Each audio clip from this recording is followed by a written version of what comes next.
अस्सलाम वालेकुम my dearest students. आज के जो लेक्चर है लेक्चर नंबर 18, उसका नाम है molecular species. My dear students, सबसे पहले आपने मालिक्यूल देखना है। देखें, मैटर, हमने कहा हमारा दुनिया बना हुआ है किस चीज़ से? मैटर से। मैटर उस चीज़ को कहते हैं जो जगह घेरे और वॉल्यूम भी उसका और जगह घेरे और मास हो। अब मालिक्यूल एक ऐसा मैटर है जो कि smallest stable form of matter, छोटा है बहुत मॉलिक्यूल लेकिन बहुत स्टेबल है। बाकी तो बड़े मेटल स्टेबल है, जो smallest stable form of matter क्या है? वो मॉलिक्यूल है। छोटा है लेकिन स्टेबल है, smallest stable form of matter इसको कहते हैं मॉलिक्यूल को। देखो मॉलिक्यूल का कंपोजिशन देखते हैं। मॉलिक्यूल बने होते हैं टू और मोर एटम से, दो या दो से ज्यादा एटम। हाँ, दो या दो से ज्यादा एटम से बने हुए हैं। वो सेम भी हो सकते हैं वो एटम, और डिफरेंट डिफरेंट भी हो सकते हैं। अगर दो एटम से बने हुए बना हुआ एक मॉलिक्यूल है जिसे O2 कहते हैं, ऑक्सीजन 2। अब ये सेम एटम से बना हुआ है ना, ऑक्सीजन और ऑक्सीजन सेम एटम से बना हुआ है। अब डिफरेंट एटम से भी बन सकता है। अब देखो यहां पे कितना है, दो या दो से ज्यादा, मैंने कहा कार्बन है और दो ऑक्सीजन है, डिफरेंट एटम से भी बन सकते हैं। माय डियर स्टूडेंट्स, हमने यहां तक ये डिस्कस कर लिया कि मॉलिक्यूल छोटा स्टेबल फॉर्म ऑफ मैटर है, मैटर का जो छोटा स्टेबल फॉर्म है। हाँ, देखिए, ऐसे एटम भी हो सकते हैं, तादाद में एक एटम है जो कि स्टेबल है, वो हम आगे थोड़ा सा डिस्कस करेंगे। लेकिन अब छोटा जो मैटर है, सबसे छोटा मैटर है जो स्टेबल है, उसको कहते हैं मॉलिक्यूल। ये दो या दो से ज्यादा एटम से बना हुआ है। अगर दो एटम से बना हुआ है, दो से ज्यादा, वो मे बी दो एटम सेम एटम भी हो सकते हैं, वो मे बी डिफरेंट भी हो सकते हैं। हमने यहाँ पे एग्जांपल उनका चेक कर लिया। My dear students, classification of molecules, molecule को भी क्लासिफाई किया गया है, मॉलिक्यूल का ग्रुप बंदी किया हुआ है। किस चीज की बुनियाद पर? एटम की तादाद की बुनियाद पर। पहला जो ग्रुप है उसको कहते हैं मोनो एटॉमिक मॉलिक्यूल, और सेकंड ग्रुप है उसको कहते हैं डाई एटॉमिक मॉलिक्यूल, और थर्ड ग्रुप है उसका नाम है पॉली एटॉमिक मॉलिक्यूल। मोनो मतलब एक, डाई मतलब दो, पोली मतलब बहुत ज्यादा। आप कहते हैं अच्छा सर, मोनो एटॉमिक मॉलिक्यूल मतलब ऐसे मॉलिक्यूल भी हो सकते हैं एक एटम से बने हुए हैं?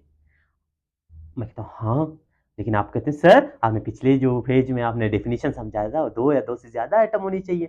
हाँ, यहाँ पे एक छोटा सा एक्सेप्शन है, छोटा सा। आप यहाँ पे देखिए एक्सेप्शन कैसा है कि आप देखें ऐसे भी एटम हो सकते हैं। देखो हमने डेफिनेशन में ये भी पढ़ा था कि मॉलिक्यूल स्टेबल है। दुनिया में ऐसी एटम भी हो सकते हैं जो स्टेबल है। अब ऐसे एटम हो सकते हैं, सिंगल एटम है स्टेबल है, तो मॉलिक्यूल के जुमरे में शामिल करते हैं ना, मॉलिक्यूल के क्लासिफिकेशन ग्रुप में शामिल करते हैं उनको। मतलब कैसे? सिंगल जो मोनो एटॉमिक मॉलिक्यूल है, ये कंपोज ऑफ मतलब बने हुए किसी सिंगल एटम से बने हुए। क्यों सिंगल एटम से बने हुए? इसको मॉलिक्यूल में शामिल क्यों किया हुआ है? बिकॉज ऑफ स्टेबिलिटी, वो स्टेबल है। वो कहते नहीं नहीं, हमने किसी के साथ मिलना नहीं है, हम खुद अकेले स्टेबल है, हम आजाद रहना चाहते हैं, ना कोई शादी करते हैं ना वगैरह कुछ भी, जोड़ी में नहीं रहते हैं, बस हम स्टेबल है। मतलब आप कहते हैं अच्छा सर ऐसे भी हो सकते हैं ना। अब इनका एग्जाम्पल क्या है? इनका एग्जाम्पल है नोबल गैसेस।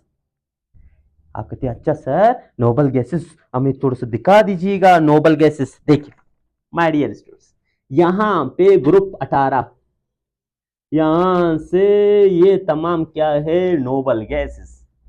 ये तमाम ग्रुप 18 देख रहे हैं ना, ग्रुप 18 के तमाम एलिमेंट्स क्या है? नोबल गैसेस है। और मतलब हीलियम, आर्गन, नियॉन और अदर नोबल गैसेस, जितने भी नोबल गैसेस है देखिए यहाँ पे। और अपने पास पीरियोडिक टेबल लीजिएगा और इन तमाम के नाम याद कर लीजिएगा। ये तमाम क्या है? नोबल गैसेस है। ये क्या है? एक एटम, ये एक एटम स्टेबल है। इनका एक एटम खुद क्या है? स्टेबल है। क्यों? क्योंकि इनकी लास्ट शेल में कोई अनपेयर इलेक्ट्रॉन नहीं। खैर ये बड़ा डिस्कशन जाएगा, मैं आप लोगों को इतना डिटेल में नहीं समझाऊंगा क्योंकि आप लोगों का लेवल इतना नहीं है। तो जितना समझा रहा हूँ आप लोगों बुक के हवाले से, आप लोगों लेवल के हवाले से, तो इतना ही समझ लीजिएगा। तो मोनो अटामिक मतलब मालिक्यूल, वो मालिक्यूल एक एटम पर मुश्तमिल है। अब एक एटम है और क्योंकि स्टेबल है इस वजह से इसको मालिक्यूल में शामिल कर रहे हैं। अब my dear student, diatomic molecule, ये कंपोज्ड है, मुश्तमिल है दो, डाई कहते हैं टू को, दो एटम्स पर। मिसाल क्या है, हाइड्रोजन है, ऑक्सीजन है, HCl है, कार्बन मोनोऑक्साइड है, ये क्या है, 2 एटम्स है बने हुए हैं। हाइड्रोजन की 2 एटम्स हो गए, ऑक्सीजन की 2 एटम्स हो गए, HCl मतलब हाइड्रोजन और क्लोरीन, और CO कार्बन मोनोऑक्साइड, ये क्या है, 2 एटम से बने, इसको कहते हैं डाई एटम। पोली एटॉमिक मॉलिक्यूल, पोली मतलब ये कंपोज्ड ऑफ मतलब मुश्तमिल होते हैं किस चीज पर, मोर देन 2 एटम, 2 एटम से ज्यादा, 2 एटम से ज्यादा बना हुआ मॉलिक्यूल उसको कहते हैं पोली एटॉमिक मॉलिक्यूल। जैसे C6H12O6 मशहूर और मारूफ मॉलिक्यूल ग्लूकोज। देखिए पोली एटॉमिक मॉलिक्यूल, देखो मोनो एटॉमिक डिस्कस कर लिया, डाई एटॉमिक डिस्कस कर लिया, और पोली एटॉमिक मॉलिक्यूल, पोली मतलब मैनी, एटम मतलब एटम, मॉलिक्यूल मतलब ऐसा मॉलिक्यूल जो कि मैनी बहुत ज्यादा एटम से बना हो, उसको क्लासिफाई किया, ग्रुप बंदी किया हुआ उसका ना 2 ग्रुप्स में, ओमो एटॉमिक मॉलिक्यूल और एट्रो एटॉमिक मॉलिक्यूल। ओमो मतलब एक जैसे सेम, एट्रो मतलब डिफरेंट ना। देखिए नाम ही से जाहिर है ना चीजें, इस वजह से आपको याद करना इतना मुश्किल नहीं पड़ेगा। ओमो एटॉमिक मतलब एक जैसे एटम से बना हुआ मॉलिक्यूल, मतलब सेम टाइप ऑफ एटम्स में मौजूद है। कार्बन O3, सल्फर 8 सल्फर के एक साथ मिल सकते हैं, मतलब सॉरी ऑक्सीजन 3 मतलब O3 है ऑक्सीजन जिसको ओजोन कहते हैं, 8 सल्फर मतलब सल्फर के 8 एक साथ, एक जैसे 8 एटम्स एक साथ मिल सकते हैं, एक मॉलिक्यूल बना सकते हैं, इसको कहते हैं ओमो एटॉमिक मॉलिक्यूल। एट्रो कहते हैं डिफरेंट, मतलब composed of different type of atom, इसमें एटम्स है लेकिन डिफरेंट टाइप ऑफ एटम्स है, मतलब H2SO4।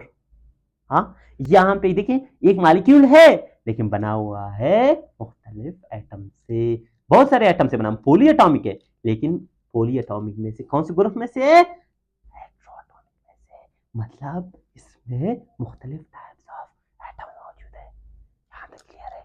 Okay my dear students, देखिए यहाँ तक हमने जो डिस्कस कर लिया मॉलिक्यूलर स्पीशीज को, मॉलिक्यूलर स्पीशीज को, इससे पहले जितने भी लेक्चर मैंने बुक के हवाले से आप लोगों को मेंशन कर लिया है, मॉलिक्यूलर स्पीशीज ये हमने डिस्कस किया, homoatomic, diatomic, polyatomic, ये सब हम डिस्कस किया, एग्जांपल के साथ हमने डिस्कस कर लिया।